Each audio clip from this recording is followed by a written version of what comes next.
Then I took a smidge and applied it down there. This one's wife. My father is dead. Weep with me. Hello, I'm H.G. Tudor. Narcissists use pity plays. When there's a lot of them, it becomes a sympathy symphony. Why do narcissists use pity plays? These are found amongst lesser narcissists and, in particular, mid-range narcissists as a consequence of their greater victim mentality and passive aggressiveness. The purpose of a pity play is, naturally, to cater to the prime aims. It is used to enable the narcissist to control the person that it has been deployed towards. It is done to elicit fuel. It may also acquire a residual benefit, for instance, causing the listener to exhibit leniency towards the narcissist as a consequence of their bereavement or loss, or as a consequence of the difficulties that they are experiencing. It might be to confer something towards the narcissist by way of a benefit because they are struggling. As with any interaction that takes place between the narcissist and another human being, it is governed by the prime aims. Common pity plays that you will come across might be the narcissist imploring, "What will I do without you?" by way of preventing the end of the relationship. Or, "I'm really unwell, you've got to help me." Or, "I've been diagnosed with a fatal disease." "I won't be able to manage without you. I won't be able to manage alone. How could you do this to me when..." insert difficult experience. Or, "My father, sister, husband, grandmother, goldfish has died, and I'm devastated." There are lots of different types of pity plays that a narcissist may well use, and a common pity play relates to loss, to bereavement. By explaining that the narcissist has lost somebody close to them, this is done to elicit sympathy. The provision of sympathy from an individual demonstrates they are under control. It provides the narcissist with fuel. It may also mean that individual exhibits benevolence or leniency also, which similarly demonstrates control but could confer a residual benefit. In order to utilize a scenario involving the death of somebody apparently close to the narcissist, once again, the narcissist will deploy either the truth, a half-truth, or nowhere near the truth. It is actually the case that the narcissist's husband has died, and therefore, using that death, the narcissist milks it for all that it's worth as she gives the old "woe is me" to all and sundry around her. She uses the truth of her loss as a means to manipulate, because remember, even though that loss has taken place and it is actually something that has occurred, the narcissist capitalizes upon that and uses it for self-serving purposes. The grief of the narcissist is manufactured. Why? Because the narcissist isn't genuinely grieving the loss of that person, although with an unaware narcissist they believe that they are. They're grieving in that manner because their narcissism compels them to do so, utilizing the loss of somebody as a means to then get to the prime aims. Once again, it is performative. In some instances, the narcissist will use a half-truth. For instance, the person is dead, but they died 10 years ago, and they have been resurrected, so to speak, in order to die again. That they bring up the past as part of this pity play. In some instances, the narcissist will use the death of a grandparent over and over again.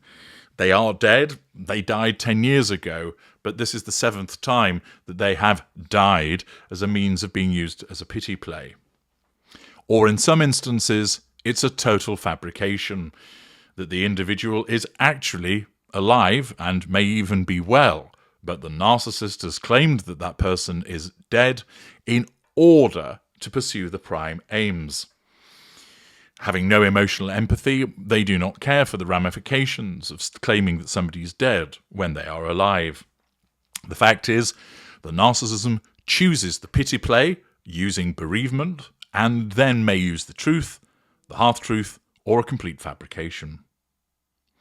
Commonly, the narcissist will use the death of a close relative by way of a pity play, often a parent.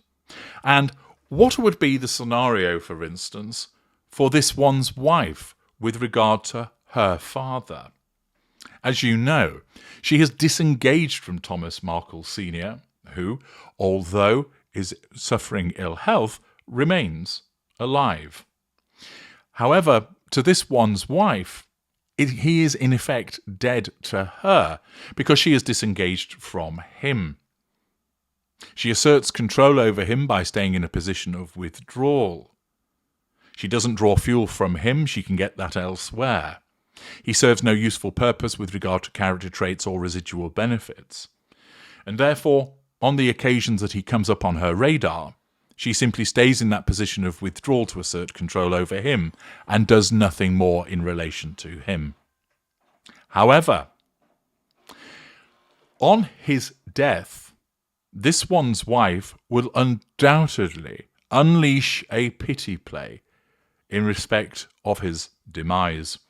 This, of course, shows her hypocrisy, because, absent there being some form of reconciliation or reunion, which no longer does not look like it's any closer on the cards than it has been in the past, the fact is that this one's wife will have not bothered with her father for years, not spoken to him, not had contact with him, not allowed him to see his grandchildren, not provided him with any assistance when he's required it.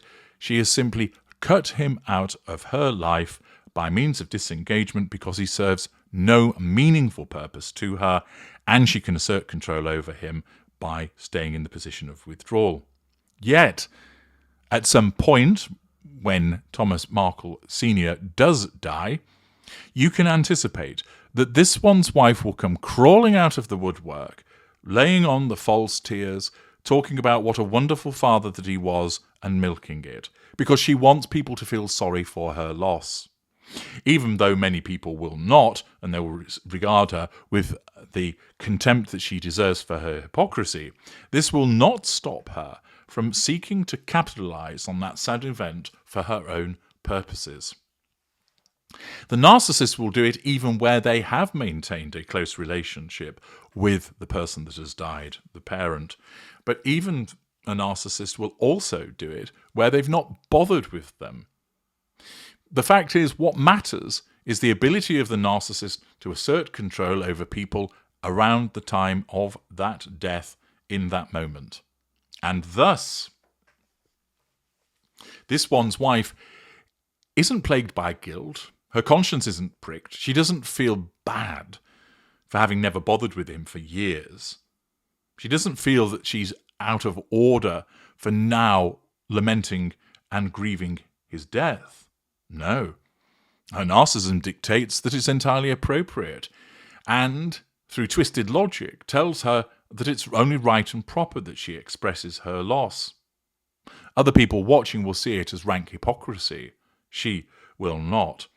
And she will use her father's eventual death as a means to seek control over people by way of eliciting their sympathy, duping people into believing that she actually does care. Remember, she thinks that she does, but because she's a narcissist, we know that she does not. She will milk it for the fuel that's provided by people offering their condolences. It will also be the case that she may look to manage her facade as a residual benefit by claiming, here I am speaking well of my father despite what he did to me, despite all the problems that he caused me, which of course we all know is part of her smearing. Thus, at some point when Thomas Markle Sr. does die, this one's wife will use it as a pity play. But there's another aspect that's worth explaining to you with regard to the operation of narcissism, which you may find extraordinary, but relates to the way that the narcissist will claim that somebody is dead when they are not, and behaves as if that person is dead, even though they are at risk of being proven a liar. You might think, why on earth would somebody do that? Why on earth would somebody claim that a close relative, a parent for example, is dead when they are not, and also that it could be easily proven that they are alive? Well, you have to remember that the narcissist is entirely self-serving, that the narcissism drives them to pursue the prime aims, and will do so within certain parameters of the narcissism at any cost. That means that friendships can be thrown to one side, that smears will be used, that ridiculous lies will be invented. Sometimes they're plausible, other times they're wholly ridiculous, but that doesn't stop the narcissist uttering them as if they were the truth. Because in the world of the narcissist, they are the truth. Accordingly, in that particular moment, whatever the circumstances might be, the narcissist needs to gain control, draw fuel, and the narcissism may well select the narcissist saying to people, "Feel sorry for me, I've just lost my father," or "I've just lost my mother." In some instances, this can be done with a degree of success because the parent of the narcissist isn't particularly well known, and thus nobody would necessarily have a means of verifying that. And thus people would say, "I'm terribly sorry to learn of the passing away of your parent. That must be awful for you," etc., etc., thus demonstrating that they are under control and drawing fuel. The narcissist gets what they need, the control, and they're buoyed by the fuel. And remember, having no sense of conscience or remorse, having a bent moral compass, means the narcissist doesn't care about the fact that that relative is alive. They don't care about the fact that they might be proven to be wrong. All that matters is that control and that fuel. And if that means lying about the death of your parent, certain narcissists will do so. And that could even include this one's wife. You may well be thinking, but that would be ridiculous, HG. Why would she claim that her father is dead when all that would happen is this would be reported on and her father would come out and say, "No, reports of my death have been much exaggerated." Indeed. But remember, how is it that a narcissist such as this one's wife functions? In the moment. This is why she fucks up so regularly. Her narcissism doesn't have due regard for what comes next. And if you think that this one's wife is above claiming that her father is dead when he's actually alive in order to assert control and draw fuel, well, you'd be wrong. She's not above it. It doesn't mean that she's guaranteed to do it, but it remains a distinct possibility. Think of all of the occasions where this one's wife has come out with a porky pie, a revision of history, which was then relatively easy for people to disprove. Think of the number of instances where she has warped the truth, only for days later it to be demonstrated that she was lying. For example, the people of South Africa took to the streets on my marriage as if it was when Nelson Mandela was freed from prison. A man at the Lion King told me that. Days later, man at the Lion King said, "I never said such a thing." An easy, demonstrable lie, but she still told it. Why? Because in that moment, her narcissism needed to cause her to assert control over those that she was speaking to and draw fuel from them, and thus it caused her to select that lie.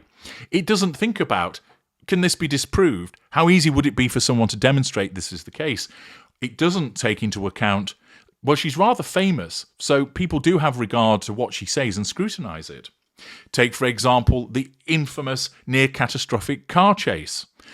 She described it as such. Immediately, the mayor, the taxi driver, the police all said it wasn't near-catastrophic. Most people thought, how on earth do you have a 2-hour car chase in New York? The traffic's normally crawling. The video footage that emerged showed that there wasn't this near-catastrophic car chase. Once again, you would think to yourself, surely she wouldn't say something so stupid, knowing that she'd get found out. But it doesn't work like that with the narcissist of her ilk. The hermetically sealed moment is such that she will say and do anything, using the truth, the half-truth, or often nowhere near the truth to get to those prime aims and bugger the consequences. She's not thinking about what comes next.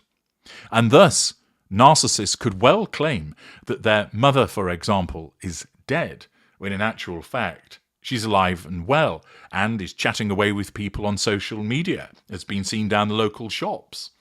But the narcissist will do that because the narcissist's need for control and fuel rises above anything else, even if it does result in a collateral consequence.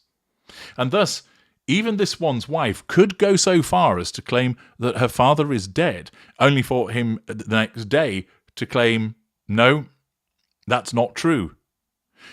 By then, she's already got what she needed. A response of sympathy. People asking if she's okay. People talking about it. And of course, she never allows herself to be held to account. It's not like she's going to appear on an interview for someone to say to her, why did you say your dad was dead when he was alive? Even if she were to do that, not that she would probably say, I was given misinformation. Or somebody put out the press release, it was a prepared one because he's not been well, and somebody put the press release out without my permission. Thus, of course, it's never her fault. Accordingly, in order to help you understand more about the depths to which a narcissist will plummet and the manner in which the narcissist seeks to manipulate by using a pity play, it's entirely the case that a narcissist could well claim that a relative, a parent for example, is dead, when in actual fact they are alive, and they do so in order to seek control over people by eliciting sympathy from them and fuel and possibly a residual benefit. This one's wife is not beyond doing so. As I say, she's not guaranteed to do so, but as a mid-range narcissist, it is entirely a possibility. And other narcissists you may be aware of could well behave in this way. So it's useful for you to be armed with this knowledge. I'm HG Tudor. Thank you for listening.